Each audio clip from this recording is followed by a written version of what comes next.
अनंत कोटि ब्रह्मांड नायक मर्यादा पुरुषोत्तम भगवान श्री राम, जो कि सबके उर अंतर बसहु, जानहु भाव कुभाव।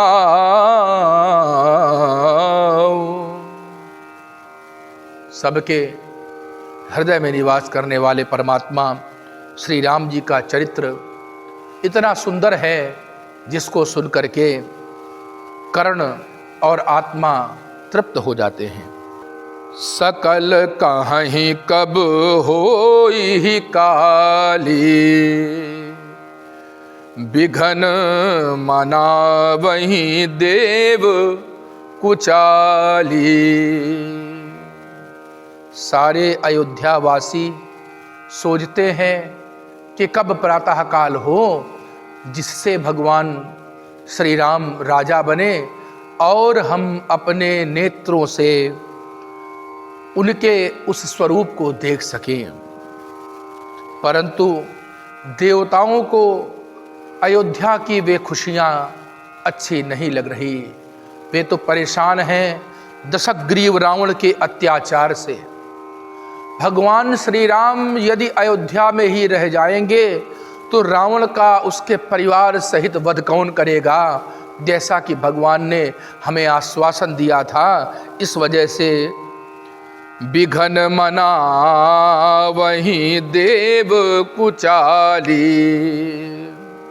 देवता लोग उसमें विघ्न उपस्थित करना चाहते हैं और उनको अवध के वो मंगलवाद्य भी अच्छे नहीं लग रहे, क्योंकि व्यक्ति अपने अपने स्वार्थ से ही भिन्न भिन्न वस्तुओं को, भिन्न भिन्न दृश्यों को और भिन्न भिन्न पदार्थों को ग्रहण करता है। कभी कभी कोई कोई वस्तु किसी के लिए प्रिय और किसी के लिए अप्रिय हो सकती है। तो राम का राज्याभिषेक सबके लिए प्रिय है, पर देवता नहीं चाहते कि श्री राम वर्तमान में अयोध्या के राजा बने। तीनहि सुहाई न अवध बधावा, चोरहि चंदनि रात न भावा। अयोध्या के मंगलवाद्य उनको अच्छे नहीं लग रहे, जैसे चोरों को चांदनी रात अच्छी नहीं लगती। भाई, चोरी तभी होगी जब अंधकार घना होगा। सारद बोली विनय सुर करही, बारही बार पाय लय परही।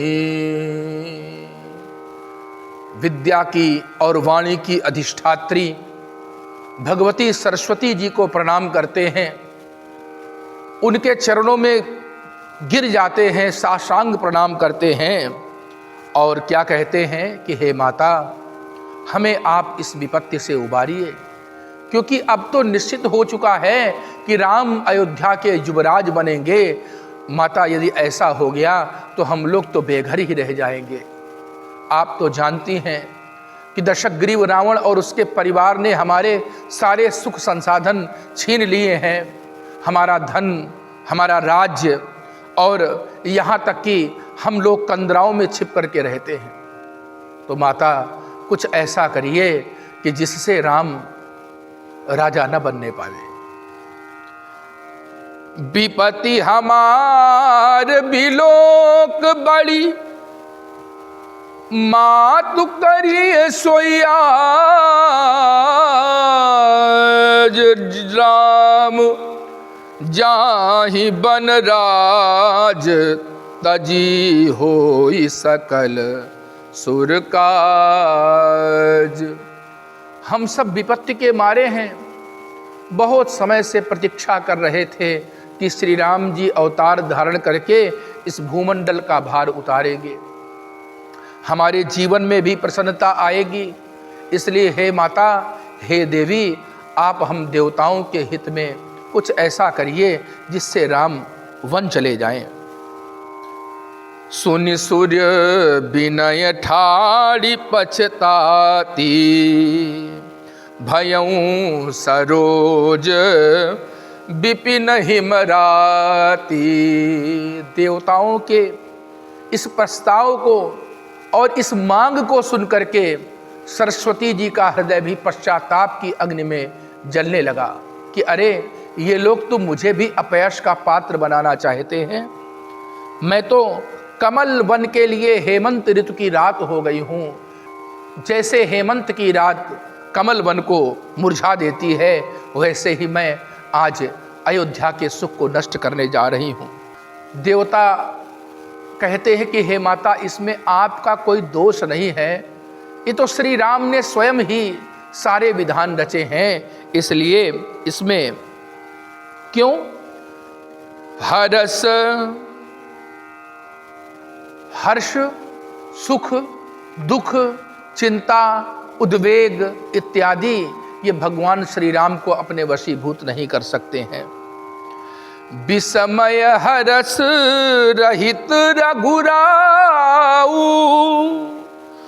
तुम जानऊ सब राम प्रभाऊ। माता, आप तो जानती हैं कि श्री रघुनाथ जी हर्ष और विषाद से रहित हैं, तो आप क्या करें?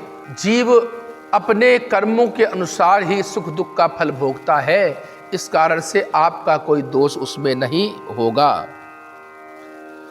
बार बार प्रणाम करते हैं तो संकोच बस सरस्वती जी ने आश्वासन दिया कि ठीक है, देवताओं के हित के लिए, परोपकार के लिए मैं ये काम करूंगी जरूर। पर आज देवताओं के बारे में कहती हैं, ऊंच निवास नीच करतूती, देखी न सकहीं पराई विभूति। इन उच्च पदों में अधिष्ठित जो देवतागण हैं, इनको देखो तो ये कितने ऊंचे रहते हैं और इनकी सोच कितनी निम्नता वाली है। ये किसी के जीवन में, किसी के सुख में आग लगाने से नहीं हिचकते हैं, बस इनका काम बनना चाहिए। हरसि हृदय दशरथपुर आई, उनकी बातों को मान करके आज सरस्वती जी अयोध्या में प्रविष्ट होती हैं, मानो किसी बुरे ग्रह की अंतर्दशा, महादशा, प्रत्यंतर दशा यहाँ पर प्रविष्ट हो जाए। ऐसा लगा मानो क्रूर ग्रह की दुसह दशा अयोध्या में प्रविष्ट हो गई। नाम मंथरा मंदमती, चेरी कैकेयी केरी, अजस पिटारी ताहि करी गई गिरा मत फेरी। मंथरा नाम की एक कैकेयी की दासी है, जो मंद बुद्धि है, कुटिल बुद्धि है, क्रूर बुद्धि है, उसी को अपना निशाना बनाया है सरस्वती जी ने। वैसे भी कुबड़ी है और इसका स्वभाव भी बहुत अच्छा नहीं है, तो इस कारण से सरस्वती जी ने इसी की बुद्धि बदल दी। दीख मंथरा नगर बनावा, मंजुल मंगल बाज बधावा। मंथरा ने देखा कि इस अयोध्यापुरी को क्यों सजाया जा रहा है, जगह जगह वाद्य यंत्र बज रहे हैं। लोगों से पूछती है कि भैया अयोध्या में क्या होने जा रहा है। तो जैसे ही उसको पता चला कि राम का राज्याभिषेक होगा, उसका हृदय दुख से भर गया, ग्लानि से भर गया, जलने लगा।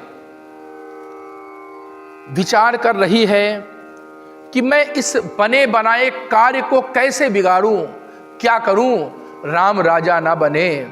ऐसी मन में कुबुद्धि है, ऐसी कुदृष्टि लेकर के, कुबुद्धि लेकर के चली है।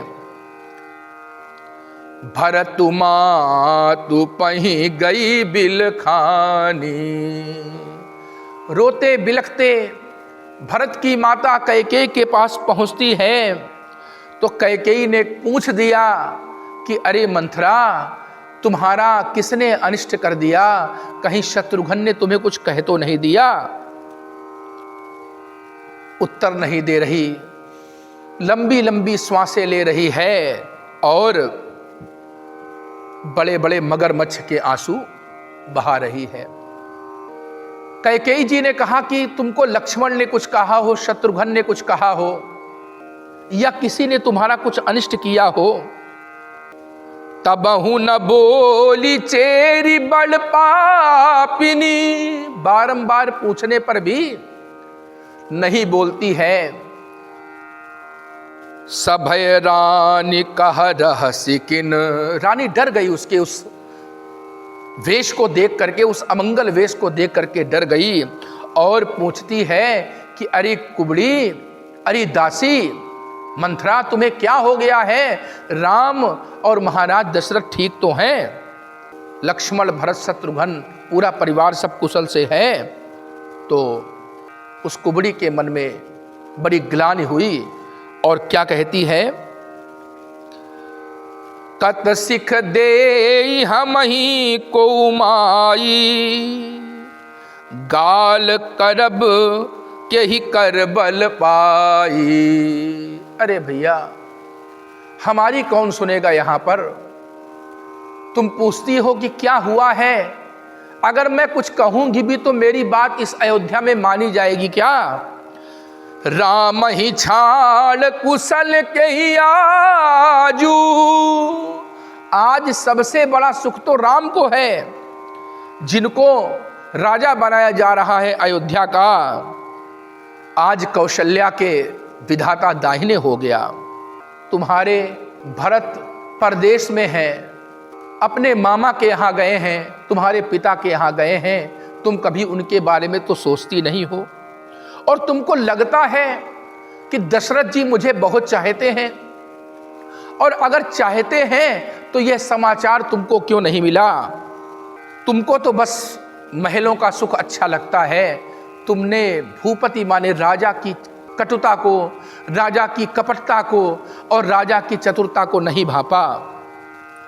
सुनि प्रिय बचन मलिन मनु जानी, झुकी रानी अब रहुअर गानी।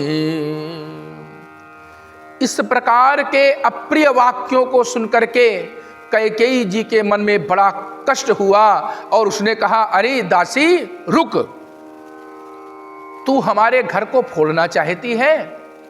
अब दोबारा कभी अपनी जबान से ऐसी बात ना कहना। अगर तुमने श्री राम की, दशरथ की और कौशल्या इत्यादि की निंदा की तो मैं तुम्हारी जीभ कटवा दूंगी। फिर इसके बाद उन्होंने सोचा कि ये मंद बुद्धि की है, कुटिल बुद्धि तो इसकी वैसे भी है। हल्का सा मुस्कुरा दी है कैकेयी जी। अब कहती हैं, प्रिय बा दिन सिख दीन हूँ तो ही, सपने हो तो पर कोप न मोही। मैंने तुमको बहुत ही सुंदर शिक्षा दी है, मैं तुम पर क्रोध नहीं करती हूँ। अरे सुंदर दिन और सुंदर समय तो तभी होगा जब राम राजा बनेंगे, इसमें तुम्हें कष्ट किस बात का है? निश्चित रूप से रघुवंश की यह रीत है कि बड़ा पुत्र ही राजा बनाया जाता है। अगर कल श्री राम राजा बनते हैं और यह समाचार सत्य है तो जो तुम चाहोगी वो मैं तुमको प्रदान कर दूंगी। अरे श्री राम तो सारी माताओं को बराबर प्रेम देते हैं, सबको सम्मान देते हैं, पर मुझसे तो विशेष स्नेह करते हैं। मुँह पर करहि स्नेह विसेखी, मैं करी प्रेम परीक्षा देखी। हे देवी, मैंने श्री राम की कई बार परीक्षा की है, वे तो सारी माताओं से ज्यादा मुझे मानते हैं। अगर विधाता मुझे दोबारा जन्म दे तो मुझे राम की माता बनाए। इस प्रकार से प्रशंसा करती है भगवान श्री राम की और कहती हैं कि फिर भी तुम्हें कष्ट क्यों है? अगर राम राजा बन रहे हैं तो तुम्हें कष्ट क्यों है? अपनी बात कहो। अब बेचारी मंथरा कहती है, एक ही बार आस सब पूजी, अब कछु कहब जीभ करी दूजी। एक बार में ही आपने मुझको घर फोड़ी नाव रख दिया, और अगर मैं अब कुछ कहूंगी तो ये अच्छा नहीं होगा। अरे मैं तो वास्तव में दुर्भाग्नी हूं, मेरा ये जो मस्तिष्क है ना फोड़ने लायक है, मैं अच्छी औरत नहीं हूं ऐसा, क्योंकि मैं किसी का भला करने जाती हूं तो वो मुझसे भी बुरा मान जाता है, मुझसे बुरा मानता है मैं जिसका भला करती हूं। कहाँ ही झूठ फुरी बात बनाई, ते प्रिय तुम ही करुव मैं माई। हमहु कहब अब ठकुर सुहाती, मैं तो तुम्हारे हित की बात बताने आई थी, तुमसे कुछ मर्म की बात कहना चाहती थी, जिस पर तुम्हारा दिमाग और हृदय अभी नहीं गया, पर तुम सुनना नहीं चाहती हो। चलो भैया, जो अच्छा अच्छा होगा वही मैं तुम्हारे सामने कहूंगी, नहीं तो मैं अपनी इस जीभ को दबा लूंगी, शांत हो जाऊंगी। एक तो मैं वैसे भी कुरूप हूं, लोग मुझे वैसे भी दुर्भाग्नी कहते हैं, अब मैं शांत रहूंगी, जैसा तुम कहोगी वैसा मैं करूंगी। क्यों? को नप होई हम ही कहानी, चेरी छाड़ हम होब की रानी। अरे भैया, कोई भी राजा बने, कोई राजा बने चाहे कोई परदेश जाए, कुछ भी हो, हम तो दासी ही रहेंगी भाई, हम थोड़ी कुछ उच्च पद में पहुंच जाएंगी। मुझे अपने लिए चिंता नहीं है, मुझे तो भरत के लिए चिंता है देवी। जा रे जोग स्वभाव हमारा, मेरा स्वभाव अच्छा नहीं है, मैं मानती हूं, पर मैं तुम्हारी प्रिय दासी हूं, मैं तुम्हें और भरत को प्राणों से भी अधिक चाहती हूं, इसलिए मैं तुम्हारा अनभला नहीं देख सकती, तुम्हारा कष्ट नहीं देख सकती। हे देवी, इसलिए मैं तुमको अपना मान करके कुछ कहना चाहती थी, पर तुम मेरी बात नहीं मानी।